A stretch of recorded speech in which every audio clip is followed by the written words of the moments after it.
retrouvons pour cette deuxième partie d'émission avec la rubrique L'entreprise du moment. Et aujourd'hui, nous n'allons pas recevoir un chef d'entreprise d'une entreprise comme nous le faisons d'habitude, où nous avons pu recevoir un constructeur de drones, nous avons pu recevoir des biotech, des sociétés cotées en bourse, la plupart du temps d'ailleurs.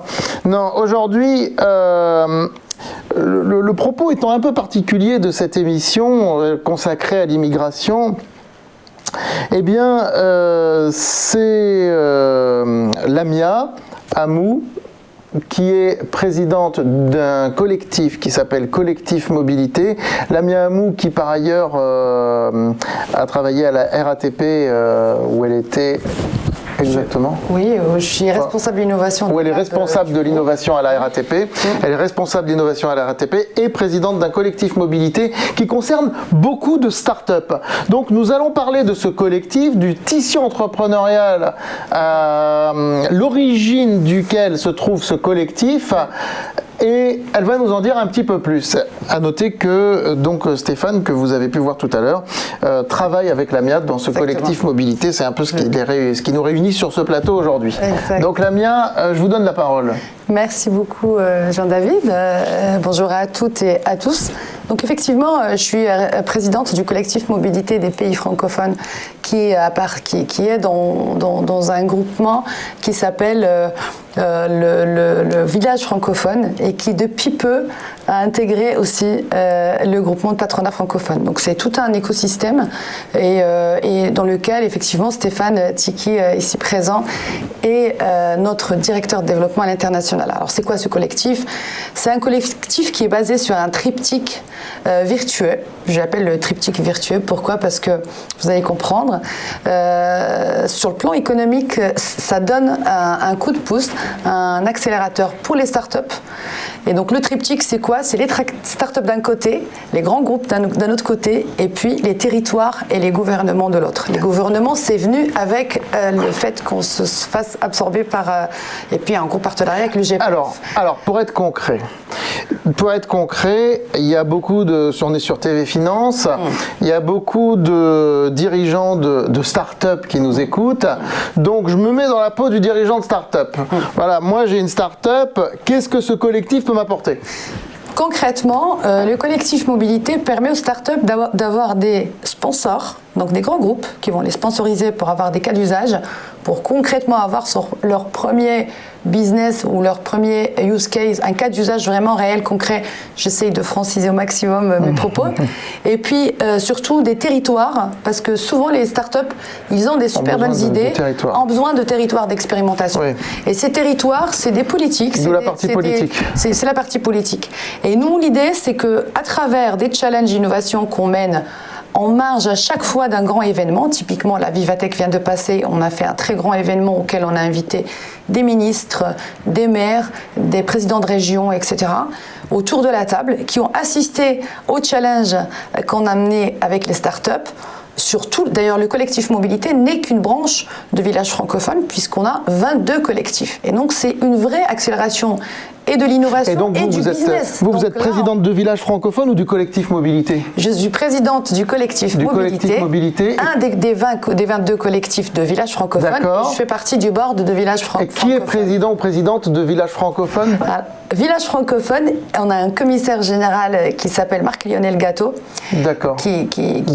Gâteau, exactement. Comme un gâteau. Oui, voilà. Ça s'écrit différemment. Voilà. Mais c'est un homme qui a une vision extraordinaire parce qu'il a commencé tout seul, vous voyez, en marge du CES. Et donc, il a commencé au CES de Las Vegas à accélérer des startups françaises qui n'étaient pas connues parce qu'à la naissance du CES, il y avait beaucoup d'entreprises américaines. Vous avez parlé tout à l'heure d'Elon Musk, de Apple, Steve Jobs et autres.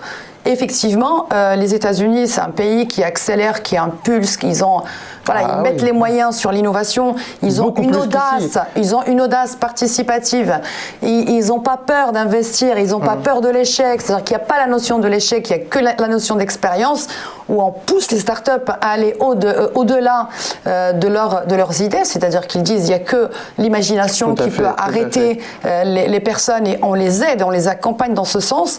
Et Marc Lionel est parti chercher cette audace aux États-Unis et il est venu la ramener dans les pays francophones. Est-ce que ça marche? Ça marche très très bien. Il y a énormément de start-up au cœur de notre collectif qui ont réussi à avoir des territoires d'expérimentation, à faire des levées de fonds, à se donner un nom, à briller, etc. Donc c'est ça le sujet. C'est-à-dire quand on parle d'économie, c'est vraiment quand on importe l'intelligence de l'extérieur et on exporte notre intelligence française vers les différents pays francophones. Donc il y a une vraie notion, on est sur une émission dédiée à l'immigration, il y a une vraie notion d'immigration à la fois des savoirs, des talents, des capitaux, d'exportation et importation, ça va dans les deux sens. Hein.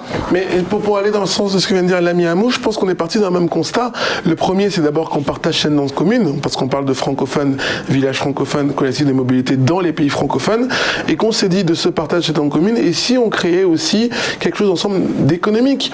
Pardon de le dire, c'est ce que fait déjà à côté de nous le Commonwealth, sur les pays anglo-saxons, notamment avec la Grande-Bretagne, et dans des pays comme le Nigeria, le Ghana. Donc on s'est dit, nous, avec ce collectif-là, on va lancer la même chose, parce qu'il y a ce développement, évidemment, de partage de la langue, mais on peut aller plus loin, parce qu'on a tellement de talents, il y a tellement de gens qui veulent entreprendre, qui veulent créer, qui veulent innover, et ben on va créer, donc le groupement du patronat francophone a été créé en 1987, pour permettre à toutes les boîtes françaises, grands groupes, PME... 87, ça a été créé. Hein. Oui, 1987, qui est d'ailleurs la date de ma naissance, voilà, pour permettre à ceux qui ont envie de s'implanter dans tous les pays francophones. Et il y a aujourd'hui 80 pays dans la francophonie. Et on s'est dit, voilà, et on croit beaucoup, c'est pour ça que moi j'aime et j'apprécie profondément ce que fait l'ami Amou, mais on croit beaucoup d'abord au mot collectif. Ensuite, on croit beaucoup au mot d'additionner les talents. On s'est dit, si dans chaque pays francophone, on aide des boîtes, on aide des PME, on aide des startups, en faisant du conseil, en faisant du B2B, en montant des événements. Par exemple, nous, on organise le Forum international économique des affaires. On l'a fait l'année dernière à Dakar. Nous serons à Dakar en octobre prochain pour rencontrer l'écosystème, parce que le plus important, c'est pas de dire nous on reste à Paris et de Paris on va vous aider, on va vous dire comment ça va marcher dans votre pays. Nous, ce qu'on dit, c'est qu'on va venir avec vous dans le pays comme le Sénégal pour rencontrer l'écosystème sénégalais, parce qu'il y a beaucoup de talents aussi en Afrique, et les gens ont souvent l'impression que l'Afrique est loin, et l'Afrique aujourd'hui c'est une pépinière de talents très avancée sur tout ce qui est nouvelle technologie. Et ce qu'on a envie de faire, c'est dire, avec cet écosystème du Sénégal, s'il y a des besoins, comme on disait tout à l'heure, on va vous apporter des besoins de la France, des besoins du Canada, des besoins, parce qu'il y a des pays comme le Vietnam aussi qui sont membres de l'Afrique. Est-ce que vous pensez que l'Afrique, c'est un peu le prochain continent émergent, comme ça a été les BRICS il y a 20 ans ou il y a 30 ans? L'Afrique... Est-ce qu'il y a des pays qui vont se détacher, vous pensez, même Jean-David, je vais même aller plus loin. L'Afrique n'est pas le prochain continent émergent. Émergent économiquement parlant, je parle économiquement parlant. Les PIB sont très faibles encore. Ils sont encore très faibles, les PIB. Il n'y a pas des taux de croissance très élevés dans les pays africains, sauf peut-être dans certains. Vous allez nous préciser, vous connaissez mieux que moi. Il y a une phrase qui dit, quand je me regarde, je m'inquiète, mais quand je me compare, je me rassure. Si je compare aujourd'hui les PIB des pays européens et des pays africains, au-delà de ce que les gens pourraient penser, il y a beaucoup plus de croissance dans ces pays africains. Aujourd'hui, vous avez des pays comme le Nigeria qui tablent à des croissances à 2 chiffres. Vous avez des pays aussi comme le Sénégal et la Côte d'Ivoire, mais c'est tout à fait normal, puisque nous avons sur le continent africain des pays qui sont à développer. Et vous avez en Europe des pays qui sont déjà développés. Est-ce qu'il ne manque pas, j'ai une question à vous poser, est-ce qu'il ne manque pas en Afrique pour permettre ce développement? Parce que moi, alors là, je suis très convaincu là-dessus, je veux bien en débattre, mais personne ne me fera changer d'avis. Je pense que ce qui permet à des entreprises de se développer, c'est l'existence d'un marché financier. Alors, je suis un des spécialistes de la bourse en France depuis une vingtaine d'années, via le site France Bourse par ailleurs, dont je suis rédacteur en chef. Est-ce que, j'ai une question à vous poser, est-ce que ce qui manque en Afrique finalement pour permettre cette fédération d'entreprises et ces levées de fonds à l'international, est-ce que c'est pas un vrai marché financier organisé? Parce qu'aujourd'hui, les sociétés africaines vont être cotées, il y en a quelques-unes qui vont être cotées à Paris, quelques-unes qui vont être peut-être même cotées sur le Nasdaq ou autre, mais c'est très rare. Est-ce qu'il ne manque pas est-ce que c'est pas un projet finalement de constituer une vraie bourse des valeurs en Afrique, un vrai marché financier panafricain? Non, mais je suis tout à fait d'accord avec vous, Jean-David, sur ce sujet-là. Je pense qu'il en faudrait un. Je mettrais juste pas la charrue avant les bœufs, si vous me permettez, en disant que je pense que déjà il faut une meilleure connaissance de l'Afrique.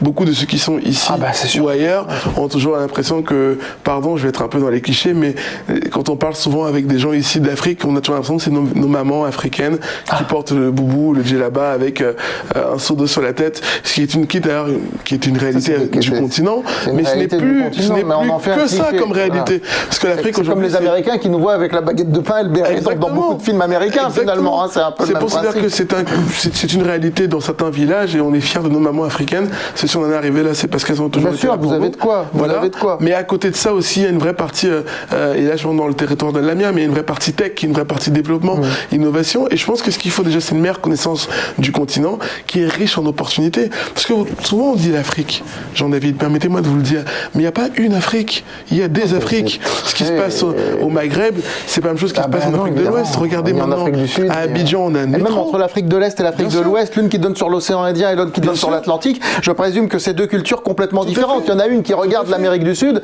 et l'autre qui regarde tout l'Inde, le continent l'Arabie Saoudite, etc. C'est deux cultures complètement différentes. Il y a le métro aujourd'hui à Abidjan. C'est pour vous montrer que ces pays se développent. Il y a aussi évidemment l'Afrique du Sud qui se développe. Et on a vu le président de la République était d'ailleurs là au Rwanda. On a vu comment la force de ce pays-là aussi après avoir vécu le génocide. Donc c'est pour dire que l'Afrique aujourd'hui est un continent qui est en train de se développer. Je pense qu'il faut rajouter un peu de formation parce que la formation est importante pour pouvoir partager, former les main-d'œuvre locales. Et après ça, je pense que l'aboutissement, c'est ce que vous disiez tout à l'heure précédemment, c'est le marché financier. Bien sûr. Et voilà. Mais aujourd'hui, par exemple, je termine juste là-dessus, mais parce que là, on était avec le ministre du Gabon il y a quelques jours. Il y a aussi maintenant une libre circulation des biens, des personnes et des capitaux. Un peu comme on fait ici avec Schengen. Donc ça commence petit à petit, mais ça va aller de plus en plus. Merci de ce témoignage. Juste une dernière chose, Lamia. Une dernière chose, vraiment en 10 secondes, 20 secondes, si vous pouvez. La start-up, parce que c'est intéressant, je pense que nos téléspectateurs se poseront la question. La start-up qui fait partie du collectif Mobilité, à qui vous apportez tout ce que vous avez énuméré. Qu'est-ce qu'elle doit faire elle doit contribuer, je présume. Les choses ne se font pas gratuitement. Qu'est-ce qu'elle doit payer, une cotisation? Qu'est-ce qu'elle doit faire? Les startups ne payent rien chez nous, au collectif Mobilité. On est là pour accélérer les startups, on est là pour les aider, on est là pour les accompagner, parce que pour nous, une startup, c'est-à-dire que c'est une entreprise qui vient de commencer. En échange, ceux qui une part des bénéfices? Non, pas du tout, rien. C'est-à-dire que nous, notre réussite, elle est lorsque la startup devient une scale-up. C'est-à-dire qu'on l'affiche dans nos références comme étant on a accompagné à la réussite de la start-up. D'accord ? Pas de prise de participation dans le capital, rien ? Non, c'est pas du tout dans Vous vous rémunérez sur des levées de fonds quand vous mettez en relation avec des business angels, par exemple ? Même pas. On a un business model qui est complètement différent. C'est sur du sponsorat. C'est pour ça que je disais. Comment vous gagnez de l'argent alors ? Les grands groupes sponsorisent. C'est-à-dire les grands groupes, ils ont les moyens, ils font des chiffres d'affaires qui dépassent les centaines de millions. Ils sponsorisent. Il y a des filles d'adhésion par les grands groupes parce que ça leur permet bien évidemment de faire le business, d'avoir accès au contact des territoires, etc. Et les territoires, ils adhèrent parce que ça leur permet d'ouvrir leur territoire vers l'innovation et de devenir innovants. On va passer à la suite. Je suis désolé de vous couper, là on va passer à la suite parce que là on a déjà débordé sur le temps d'antenne. Mais on vous retrouve. Une page de pub et à tout de suite.